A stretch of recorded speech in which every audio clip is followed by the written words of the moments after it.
তো চলো, এই যে আমাদের সন্ধেবেলার চা আর পকোড়া চলে এসেছে। এটা তো সবাইকে একসঙ্গে দিয়ে দিয়েছে, এই কারণে আমাদের রুমে বসে পড়লাম। কি অবস্থা, সবাই একসাথে ব্লগিং হচ্ছে। চলো খেয়ে নেই। ঠান্ডা আর অনেক রাস্তা হেঁটেছি, প্রচন্ড খিদে পেয়ে গেছে।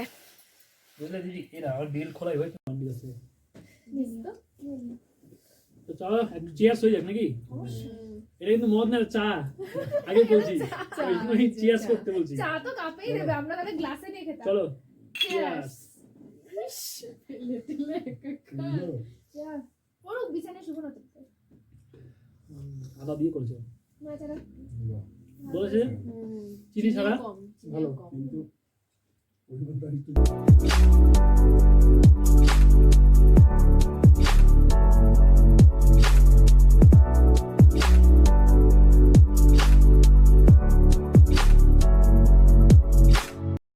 জানালার বাইরে থেকে এই ভিউটা জাস্ট দেখো, কি ভালো লাগছে না? এটা আমি বুঝতে পারছি না ওই কি কোন শহর। ওই সাইডটা দেখে মনে হলো ওটা দার্জিলিং, কিন্তু এটা কোন শহর বুঝতে পারছি না সত্যি কথা বলতে। ভীষণ ভালো লাগছে। এই যে চলে এসছে আমাদের বারবিকিউ চিকেন নিয়ে, আর দাদা এসছে গ্লাস নিয়ে। আচ্ছা খাবো কোথায়? একটা আগে একটা পেপার পাতো। যে বিছানা শুবানা সে বিছানা খাও। খাবো ঠিক আছে, কিন্তু পেপার একটা না পাতলে কেমন লাগবে? ওই তো পেপার আছে। তাই আমার বিছানাটা বসতে কেমন লাগে সেটা গ্লাসটা কোল্ড ড্রিঙ্কস আছে। আচ্ছা ঠান্ডার মধ্যে কোল্ড ড্রিঙ্কস খাবা? হ্যাঁ কি ব্যাপারটা কি তোমাদের? ব্যাপারটা কি? আরে গরম জল খাবো। গরম জল খাবা? ঠিক আছে, 4টা গ্লাস নিয়ে আসছি। তাড়াতাড়ি খোলো। দরজাটা লাগিয়ে দাও তো, হাওয়া ঢুকছে। দেখো এবার খুলছি এবার। ওকে ওকে। আ আ আ আ ও এটুকুনির দাম 400 টাকা। এটা হাফ কিলো এবং এটা দাম হয়েছে 400 টাকা। তোমরা 1 কিলো নিতে পারো। আর সাথে পেঁয়াজ দিয়ে দিয়েছে।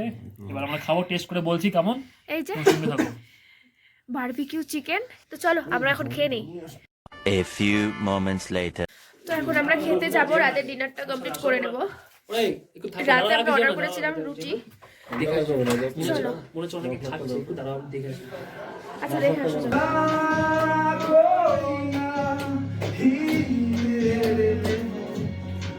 तेरा ना होना जाने क्यों होना भी है, तुमसे ही दिन होता है, सुबह ही शाम आती है, तुमसे ही हर घड़ी सांस आती है, जिंदगी कहलाती है, तुमसे ही ना है ठिकाना, ना होना भी है, तेरा नाम बेहोशी है, तुमसे ही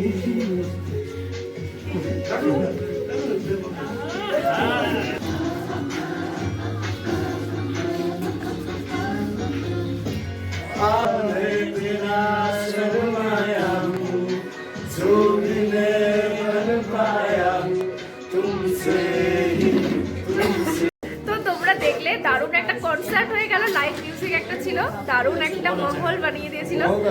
তো চলো বন্ধুরা, এখন আমাদের ডিনার এই যে সার্ভ করে দেবে। আমরা রাতের বেলা বলেছিলাম রুটি খাবো, রুটি আর চিকেন কষা হবে। তো চলো বন্ধুরা, ভিডিওটা আজকে এখানে শেষ করছি। তোমাদের যদি আজকের ভিডিও ভালো লেগে থাকে তাহলে প্লিজ লাইক কমেন্ট শেয়ার করে দিও। আর নতুন বন্ধুরা যদি আমার ভিডিও প্রথমবার দেখে থাকো তাহলে প্লিজ চ্যানেলটিকে সাবস্ক্রাইব করে দিও। তাহলে সবাই ভালো থেকো, সুস্থ থেকো, সাবধানে থেকো আর আমার পাশে থেকো। কালকে দেখা হবে নতুন একটা ধামাকাদার ব্লগ নিয়ে। ততক্ষণ সবাই ভালো থেকো, গুড নাইট। এখানে কি আছে? চিকেন, এখানে ডাল আছে, ডাল, এটাতে রুটি। এই তো রাতে এটা লেগ পিস, হ্যাঁ এটা নাকি তো চলো খাওয়া দাওয়াটা কমপ্লিট করে নিই। ওটাই এটা দেখো জাস্ট কি লাগছে। আমরা খাওয়া দাওয়া তোমাদেরকে গুড নাইট করে দিলাম, কিন্তু খাওয়া দাওয়ার পরে আবার একটু রাস্তায় বেরিয়েছিলাম খাবারটা হজম করার জন্য, কারণ একটু এক্সেস খাওয়ানো হয়ে গেছে। আর এই সাইডটা দেখো, দেখে চোখটা একদম পুরো জুড়িয়ে গেল। ভীষণ ভালো লাগছে। ইয়েতে আছে লেপটা জগৎ লেপটা জগৎ সত্যি তাই বলছে লাইটিং জ্বালিয়েছে। হ্যাঁ সত্যি আসল যে ভিউটা লাগছে সেটা কিন্তু মোবাইলে বোঝা যাচ্ছে না। রাত্রেবেলা পাহাড়ের সৌন্দর্যটা আরও মনে হয় দ্বিগুণ বেড়ে যায়। আমি এর আগেও পাহাড়ে এসেছি, কিন্তু পাহাড়ের সৌন্দর্য রাত্রিবেলা এইভাবে উপভোগ করতে সত্যিই পারিনি। তো এইবার সেই সুযোগটা আমাদেরকে ভগবান করে দিয়েছে, সেই কারণে করতে পারছি। আর এখানে দেখো হোমস্টেগুলো কত রাত অবধি একদম জাঁকজমক হয়ে আছে। আর এখান থেকে তোমরা যে কোনো জায়গায় যাওয়ার গাড়ি বুক করে নিতে পারো। আমরাও সকালবেলা এখান থেকে একটা গাড়ি বুক করে চলে যাব সোজা লামাহাট্টা, দার্জিলিংয়ে আরও একটা ছোট্ট গ্রাম। সেখানে গিয়ে আমরা কালকে নাইট স্টে করব। আর কালকের ব্লগটা আরও সুন্দর হতে চলেছে। তো তোমাদের যদি আজকের ব্লগটা ভালো লেগে থাকে তাহলে প্লিজ লাইক কমেন্ট আর শেয়ার করে দিও। আর কালকের ব্লগটা অবশ্যই দেখো। তো সবাই ভালো থেকো, সুস্থ থেকো, সাবধানে থেকো আর আমার পাশে থেকো। Good night.